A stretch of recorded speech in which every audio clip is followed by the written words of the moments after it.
Imagine you've just spent hours working on a piece of art, pouring everything you have into it. This one's gonna be great, you think. This is it. But then you take a step back and you actually look at it.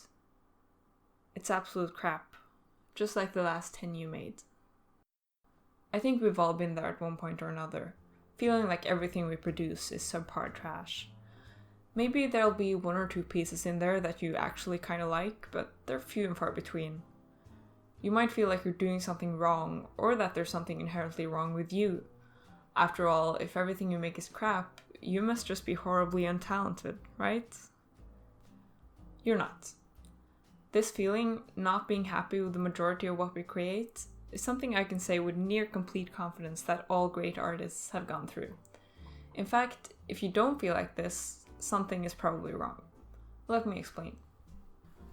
Drawing is just like any other skill. It gets better only with mileage, time, and careful observation. It might feel like you're stuck in one spot, but if you zoom out, the curve will only go upwards. Let's use cooking as an example of how this works. You know how the first time you cook a complicated dish is usually kind of disappointing? Even though you followed the recipe, you still got some of the measurements wrong, maybe you cooked it for too long, and then you also managed to not use enough spices. After finishing it, you feel disheartened. It took so long to make, and yet it turned out so disgusting. But you suck it up, and you go back and cook it again, determined to make it perfectly. This time you ended up using too much spice, but at least you didn't burn it again. The next time, maybe you figure that your oven might be different from the author's, so you use a lower temperature. This time you cook it nicely. Then after another 10-20 attempts, you're able to cook it to perfection with just the right balance of spices. After another dozen times, you can make it faster, even better. Sometimes it turns out better than others, but you don't even need to follow the recipe anymore. 60 times later, it's perfect, every single time. You experiment with new spices, completely abandoning the recipe, creating new, delicious variations of the original dish. Now replace a dish with portrait painting and multiply the number of attempts by 100. You now have drawing in a nutshell. There's a pretty well-known saying that before you start creating good drawings, you need to create 1,000 or 10,000 bad ones. This, with some adjustments, is completely and utterly true. To put it plainly, drawing is incredibly difficult. You need to balance 20 different theoretical principles at all times, while also attempting to create an image that is both appealing and tells a story. This is not something that is learned in a week, a month, or even a year. This takes decades to truly master. So if you're 2 years into your art journey and you feel like you're just creating messy trash, that's completely okay. In fact, it's a good thing. Let's go back to the cooking example. Imagine a beginner chef just starting out in cooking school. One day he decides he's going to practice his craft by baking a chocolate cake. He finds the recipe, goes out to buy all the ingredients, and gets to work. 1 hour later, it's done. Upon tasting it though, he finds the cake bitter and undercooked. Now, what does a good student do in this scenario? Does he say, it's fine, it doesn't look quite like the picture in the cookbook, but this isn't bad at all, then eat the rest of the cake and go on with his day? Or does he, being critical of his own skills, realize the cake is absolutely awful and way below restaurant quality, and set out to correct his errors next time? The latter option is clearly the one that will benefit him in the long run. By carefully retasting the cake and analyzing its flavor, he would quickly realize that he not only cooked it on too low a temperature, but that he also used way too much cacao powder. He would then bake another one with the right temperature and a more appropriate amount of powder, and see a massive improvement. This process right here, recognizing that you made something bad and looking at it to see what specifically went wrong, is the key to improving your artwork and a vital part of being a creator. Over the past few years, I've noticed something in my fellow artists. Those who consistently praise their own work, saying they're ready to go professional and have improved so much recently, are usually at beginner level, completely stagnant and not challenging themselves. This, in really extreme cases, is called the Dunning-Kruger effect. It's essentially where someone with low ability overestimates their own skill, thinking they're skilled when they're really not. This is the chef who makes a shitty cake and thinks it's amazing. He will never make a better cake, because he has no idea there's even something wrong with the first one. This is why I think being hypercritical of your own art, while tiring and at times incredibly demotivating, is a positive thing. You can take those negative thoughts you have and turn them right into goals for your practice. The first step to improving something is recognizing that there is in fact a problem. How we recognize these issues is by observation. Somehow it may feel like your art has inexplicably somehow gotten worse. You suddenly see way more issues than you used to. This is due to a thing called the perception gap. Drawing is, grossly simplified, a combination of two skill sets, the ability to observe and the ability to control your hand. We develop these skill sets at different paces, so sometimes our observation skills will take the upper hand, and you'll judge your art more harshly than you would if these skills were equally balanced. This is part of the reason why we sometimes hate our own art so much. We usually start drawing because we see great art and we get inspired. So we have good taste and we know what we like, but when it comes time to actually draw, our hand is way too untrained to keep up with our taste. The point of the matter is that, simply put, your art is going to suck for a while. Due to a combination of the perception gap and your general inexperience, you're going to feel like your art is bad and it's going to be worse than the art of those you look up to. Because visual art is a trade that takes a long time to master, so you will be a student for a long time. Does this mean that unless your art is perfect in every technical way, it's worthless? Not at all. Even if your art has a lot of issues, it can still be aesthetically pleasing and valuable. It just means that to get to that point you want to get to, whether that's making watercolor paintings of birds or making illustrations for AAA games, you need to practice. And you need to practice a lot. Understandably, constantly going around thinking your art sucks can make you feel incredibly frustrated and unmotivated. And that's the main reason I'm making this video, because you don't have to feel like that. Going through a period of struggle where you're not really that good is basically a requirement to learn anything. If you've been drawing for a couple of years and your art still sucks, that's not really a surprise. It's all just a natural part of learning something. So if you view yourself as a student and a work in progress, and you focus on your small victories and overall improvement instead of each individual piece, it becomes very feasible to tackle the task of getting good at drawing. Take me as an example. If you've seen my other videos, you might be wondering why the art process on screen looks so different compared to my usual work. That's because, after inflammation and tension flared up in my dominant wrist and arm, I've decided to start training my non-dominant hand.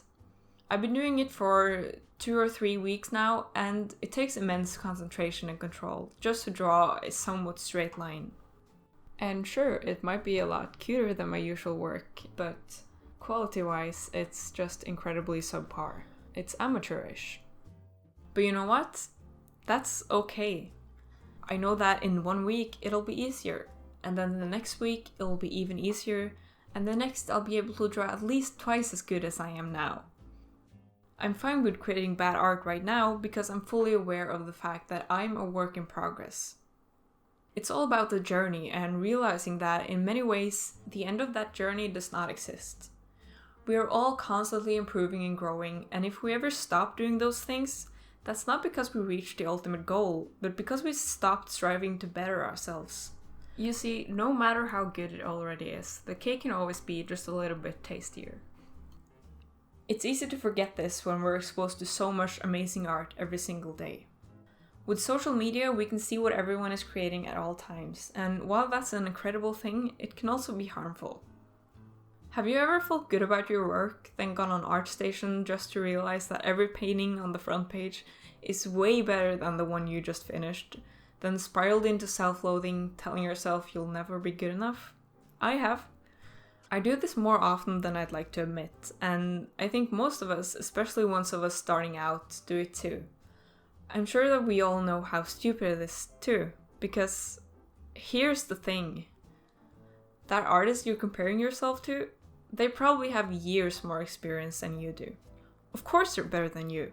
It's a simple question of who has practiced the most.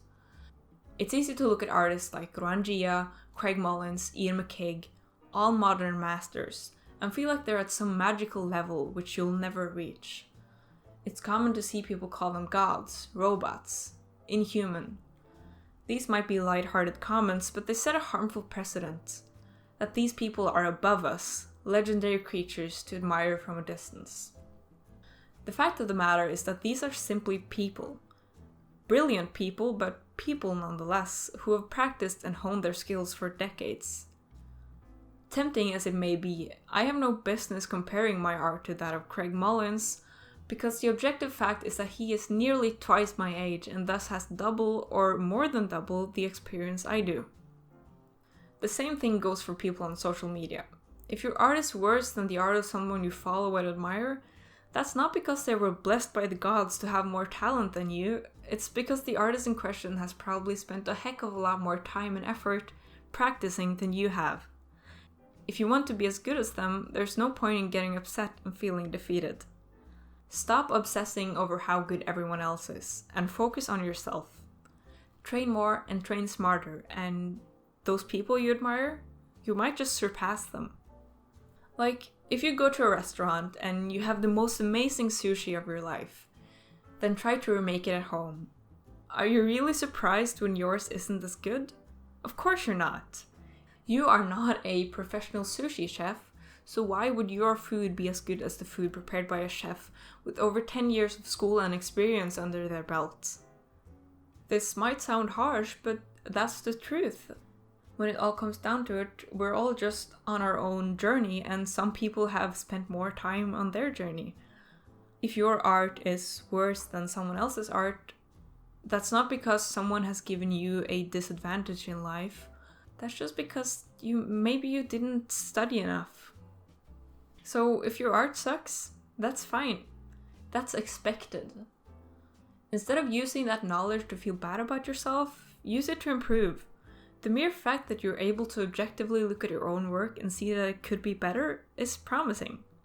Use that critical thinking to analyze your own art, and you'll quickly go from thinking it's just plain bad to knowing what specific elements of it are causing the problems. If you can't come to these conclusions on your own, seek out critique from a friend or an art community online. Critique, both from others and from yourself, is your most important tool to heighten your art skills. Keep working on your fundamentals, keep seeking out knowledge, and keep being critical and observant. And most of all, just be patient. To end this video, I want to say that the most important thing of all is to trust the process and enjoy the journey as much as you can. That might sound superficial and vague, but it's what you need to do if you wish to be able to improve your skills and come out the other side not being completely miserable. Even if your drawings are bad, you should be able to find some sort of enjoyment in creating. I'm sure I don't speak for only myself when I say that I got into drawing because I thought it was fun to work with colors and create cool characters, not because I wanted to be this godly artist that everyone looked up to. I just had fun creating, and I'm sure that's the case for most people. Even if you're working towards a goal of working as a professional, or you're trying to land a certain job that you have to have a certain skill set for, the second you completely abandon this urge to create and this childish enthusiasm for simply creating, that's when you start on a crash course to burnout. Have fun with it as long as you can, continue to do lighthearted pieces next to your studies, and remember that being bad at drawing is not a permanent affliction, but a temporary stage that everyone has to go through. Above all else, remember this. Creating something ugly does not equal failure. Failure is creating something ugly and not even trying to learn from it. Thank you so much for sticking with me all the way to the end. You might have noticed that I no longer sound like I'm speaking through a toaster, and that's because I finally got myself a real microphone. I also used a script for this video, so I guess you could say I'm like a real YouTuber. If you enjoyed this video and if you want to see more, I will leave the link to my Patreon In the description there's Discord rewards, video rewards, tutorials, bunch of good stuff to help you on your art journey. And yeah, I will see you in my next video, which will probably be in like 7 months. Bye!